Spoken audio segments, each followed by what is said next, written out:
লেখাপড়া করে আমায় হতে হবে বড়, জ্ঞানের আলো লাগবে কাজে বড় হবার পরও। লেখাপড়া করে আমায় হতে হবে বড়, জ্ঞানের আলো লাগবে কাজে বড় হবার পরও। জ্ঞানের আলো লাগবে কাজে বড় হবার পরও।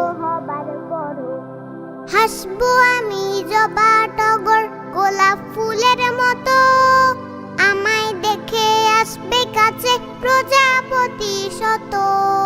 হাসবো আমি জবা টগর গোলাপ ফুলের মতো, আমায় দেখে আসবে কাছে প্রজাপতি শত। সবুজ হবে সজীব হবে ধুধু বালুর চর, সবুজ হবে সজীব হবে ধুধু বালুর চর।